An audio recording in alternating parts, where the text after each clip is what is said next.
السلام عليكم ورحمة الله وبركاته. الحمد لله رب العالمين وصلى الله وسلم وبارك على نبينا محمد وعلى آله وصحبه أجمعين. سبحانك لا علم لنا إلا ما علمتنا إنك أنت العليم الحكيم. اللهم لا سهل إلا ما جعلته سهلا وأنت تجعل الحزن إذا شئت سهلا. رب اشرح لي صدري ويسر لي أمري واحلل عقدة من لساني يفقه قولي. So my dear brothers and sisters, the nations before us, many of them lived for a very long period of time. And they were given many opportunities to do good deeds. As for our nation, we were given many actions which have abundant reward.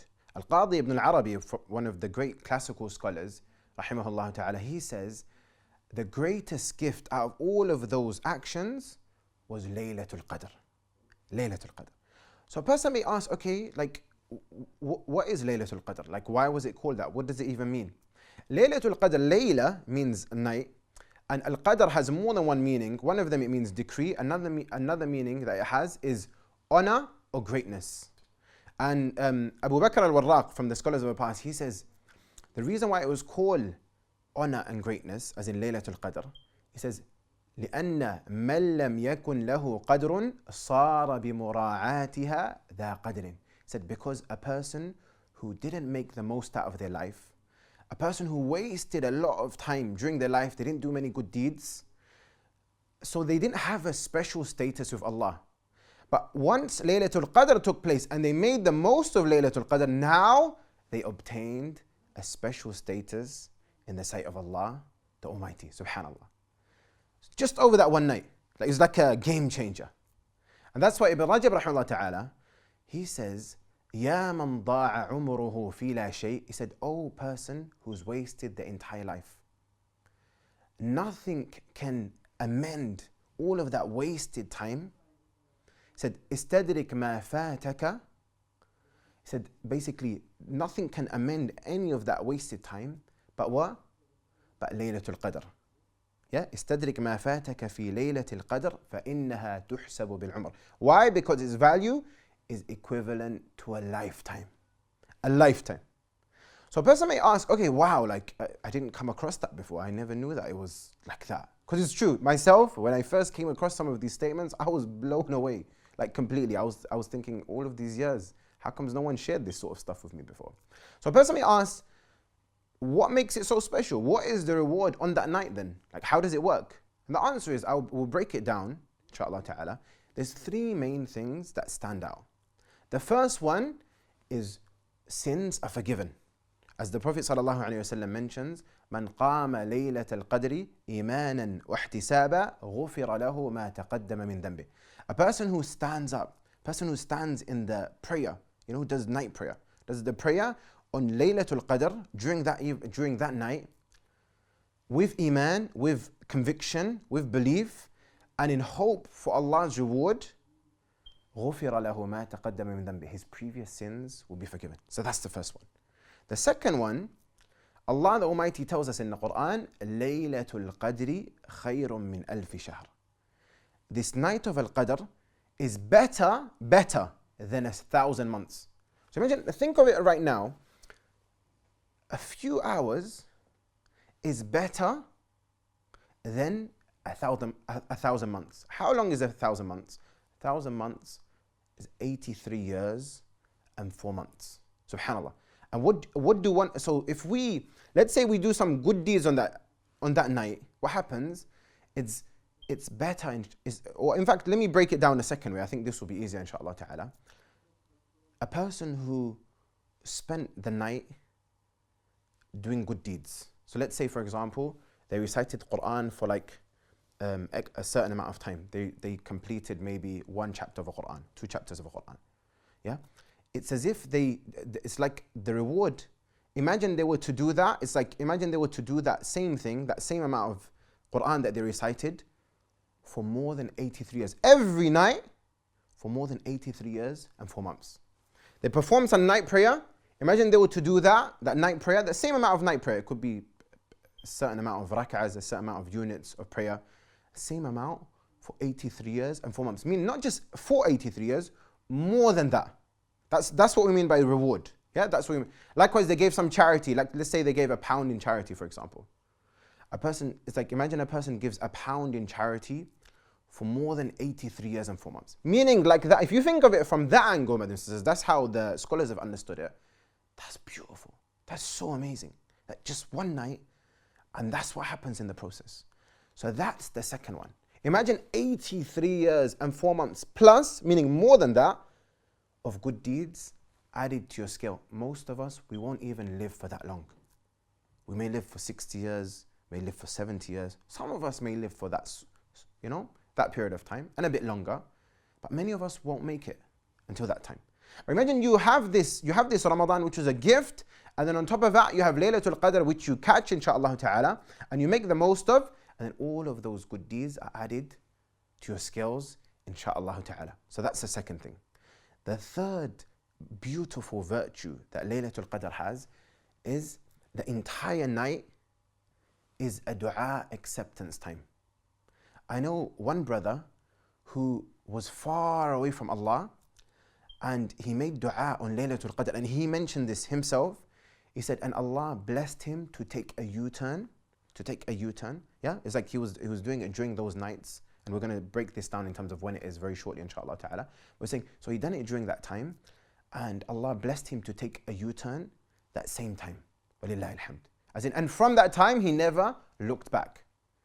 I know others, my dear brothers and sisters, who they were trying to raise money for a project, and it was an incredible amount of money. It was one of the noble projects.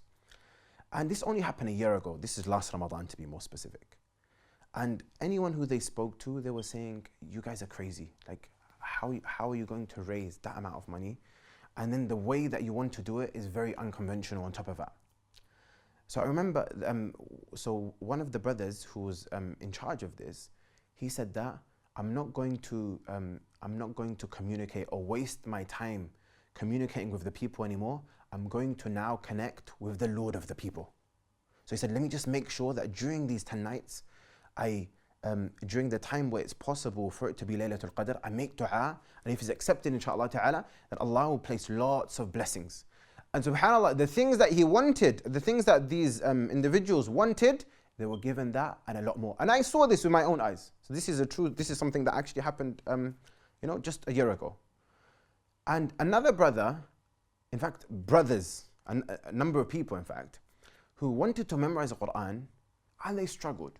So they said, okay, some people gave them good advice. They said, how about you make the most of the last 10 nights? Yeah, you make the most of the times when it's Laylatul Qadr. If you make dua for Allah to make it easy for you, once Allah makes something easy for a person, now it's not going to be made difficult. So subhanAllah, they made dua that oh Allah, allow me to memorize the Quran, make it possible, make it easy for me to memorize the Quran by next Ramadan, for example. SubhanAllah, one brother finished it in 1 year, another brother finished it in 2 years. This is what they asked, this is what they wanted. Alhamdulillah, they were given it. So this is the third point. Dua acceptance time for that entire time. Now that we know what Laylatul Qadr is about, and we know about the reward on Laylatul Qadr in terms of forgiveness of sins, we know about the reward, and we also know about du'as being accepted, then a person may ask, when is Laylatul Qadr? Which is a brilliant question. Laylatul Qadr, my dear brothers and sisters, is in Ramadan. So it's during the year, and within that year, it's in a particular month, which is the month of Ramadan. Within Ramadan, it's during the final 10 days.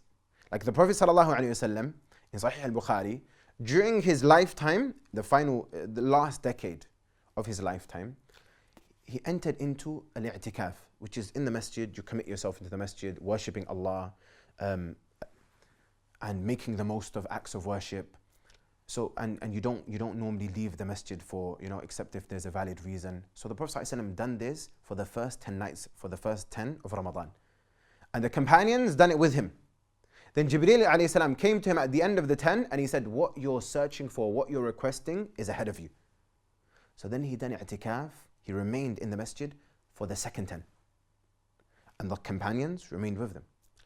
Then Jibreel alayhi salam came to him at the end of the second 10 and he said, what you're searching for, what you're requesting is ahead of you. So then the Prophet ﷺ remained for the remaining 10, the last 10. Then the Prophet ﷺ mentioned that Laylatul Qadr is during the final 10. And there's many reports, statements of the Prophet ﷺ informing us when Laylatul Qadr is. So Laylatul Qadr is within the last 10 nights. Now within these last 10 nights, the odd ones have a special status. And the 27th night also has a very special status. But as Imam al-Nawawi rahimahullah ta'ala and others, they mention that it seems that when we look at all of the reports and we reconcile between them, we look at all of them together, that Laylatul Qadr, it's not a fixed time every year. So one year it may be on this night, another year it may be on another night. So if a person catches the entire 10 nights, they make the most of the entire 10, then with certainty they've caught Laylatul Qadr, insha'Allah ta'ala. And my dear brothers and sisters, when does it start? When does it end? It starts from Maghrib time and it ends at Fajr time. So when Suhoor ends as well, when, you know, as soon as it's Fajr time, now we're allowed to perform Fajr, that's the time that it ends. So we have from then all the way to then. So then a person may ask that, so what do I do during this time? So we can mention analyzing the Prophet ﷺ, the legends of the past. What we can mention is the following actions stand out. And this is what we encourage everyone to make the most of, inshallah ta'ala. The first one is the prayer. And that's why the Prophet ﷺ mentions a person who stands for the prayer. On Laylatul Qadr, his previous sins will be forgiven. So, standing for the prayer. And so we perform the Maghrib prayer. Ideally, right now, the fact that we're in lockdown, let us try to ensure that we perform it as a family.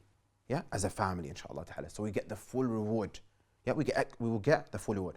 The second thing is Isha prayer and the Fajr prayer in Jama'ah, meaning together, as a group, yeah, as a family. The Prophet ﷺ says in Sahih Muslim, a person who performs the Isha prayer in Jama'ah, in congregation, as a group, they get the reward as if they get the reward equivalent to half of the night in prayer.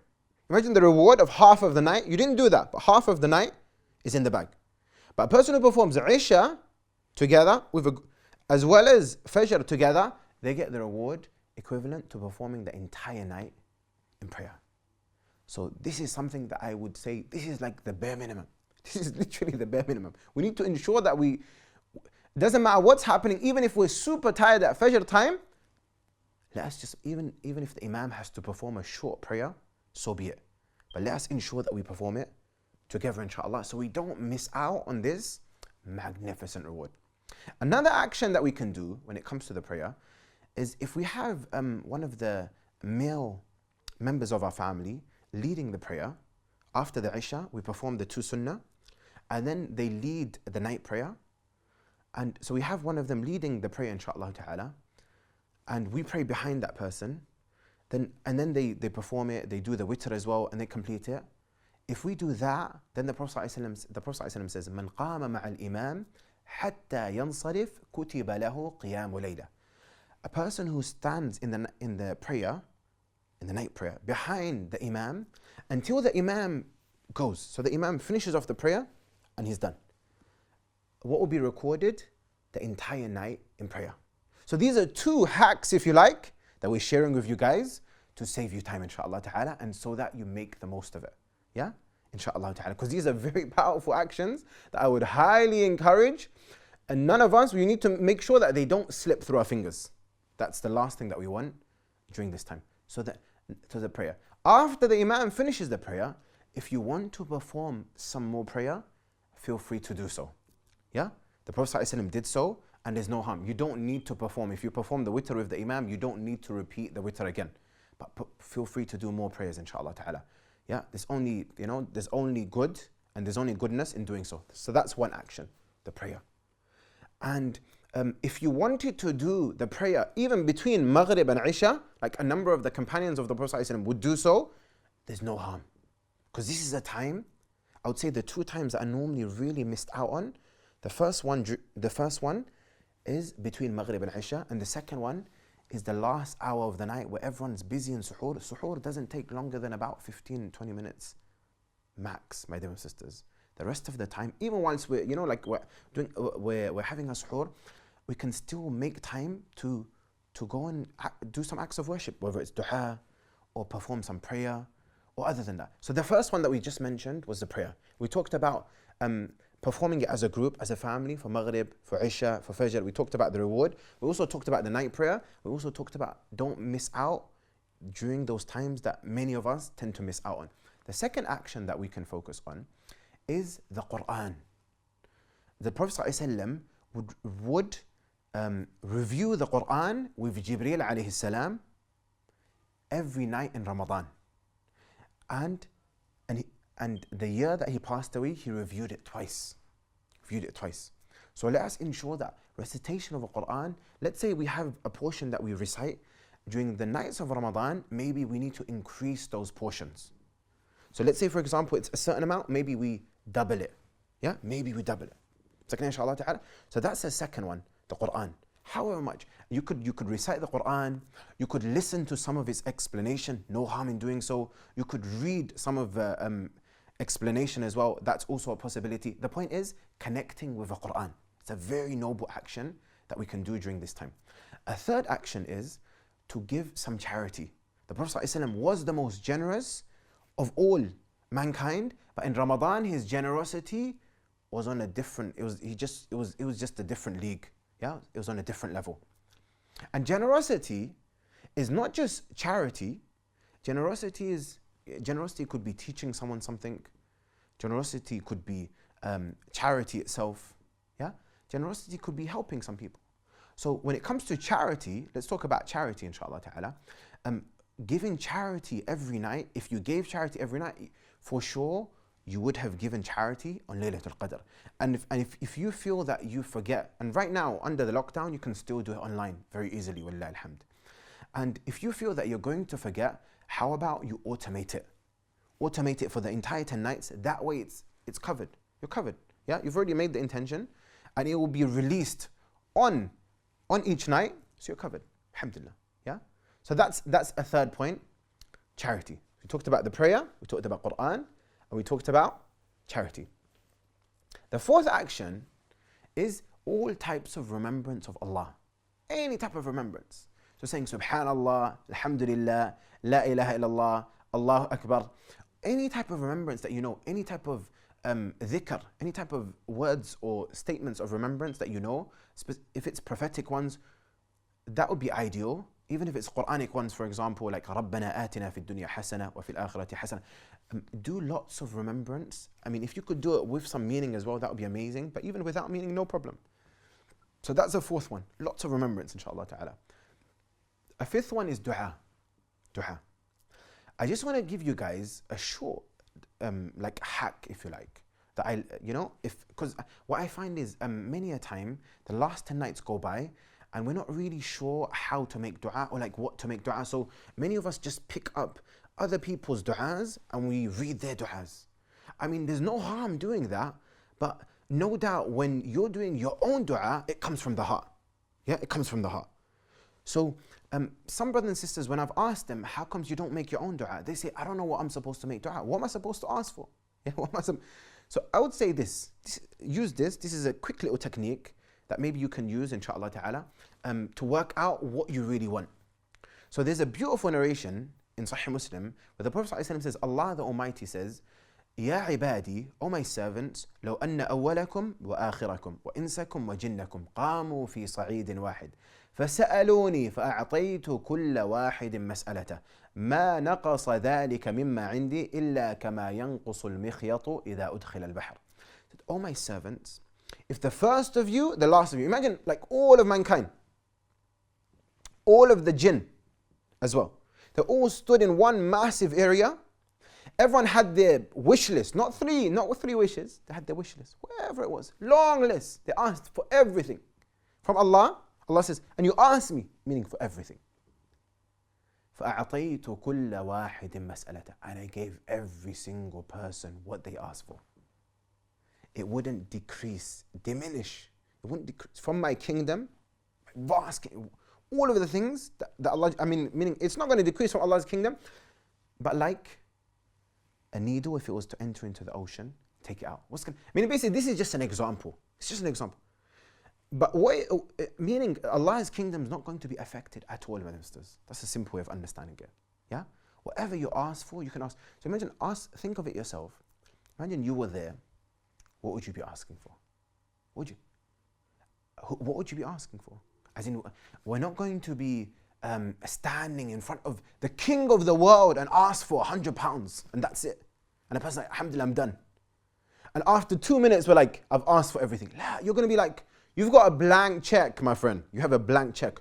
What are you going to be writing on it? And the person's like, I've asked for this, I've asked for that, I've asked for this. Like, continue. And more. What else? What else? Yeah? And maybe you can think about different parts of your life as well. Whether it's your religion, whether it's your family, your health, your career, if you have children, your siblings. What is it that you want to ask for? What is it that you want Allah to preserve that's already going well? Because just because it's going well, it doesn't mean it's always going to go well. You want Allah to preserve it and for Him to increase it. What are the new things that you want to enter into your life? And what are the obstacles that you want to be taken away? For example, a weakness, maybe a sin. Yeah? That maybe that we want Allah to make it easy for me to stop. So that way, goodness will enter. Because as we know, by this, the most important thing in the next life is for a person to be forgiven. Yeah? That's the most important thing. So maybe that's another thing. So inshallah ta'ala, if you use these simple little points, maybe they'll open up the heart, inshallah ta'ala. And you can think about all of the things that you want to ask for. And if you want to write them down from now, so you're ready as soon as it's time for the last 10, because many of us, we tend to forget most of the du'as. Yeah? These are all just suggestions, nothing more than that. These are just suggestions that might help you, inshallah ta'ala. Many people have benefited from them. Yeah, and they're completely okay to do, inshallah ta'ala. So if you want to write them down, so you have all of your, all the things that you want to ask for. And then if they're good for you, Allah will grant it. And if they're not good for you, He will give you something better, inshallah ta'ala. Yeah? And if it's not good for you right now, He'll give it to you when it's best for you. So it may be that we make dua for something right now, but we're given it 5 years' time. 5 years' time. Second, inshallah ta'ala. So to finish off, my dear brothers and sisters, Ibn al-Qayyim rahimahullah ta'ala made a beautiful statement. He said, if the knowledge of when Laylatul Qadr was unknown, I would stand up for the night prayer the entire year. Every night, for the entire year, he'd stand up. But how about when it's just 10 nights? Just 10 nights. That's it. Barakallahu feekum. May Allah allow us all to make the last 10 nights. And what I want to really invite you all towards is not just for you to catch and obtain Laylatul Qadr, but my dear brothers and sisters, for all of our households to catch Laylatul Qadr. Because if you teach this to your whole household and you show them this different perspective, inshallah ta'ala, you're going to get the reward of all of theirs too, without it affecting their reward. Imagine that. So imagine your whole household copied and pasted onto your scale of good deeds too, inshallah ta'ala. How beautiful would that be? Barakallahu feekum. All the best. Wassalamu alaikum wa rahmatullahi wa barakatuh.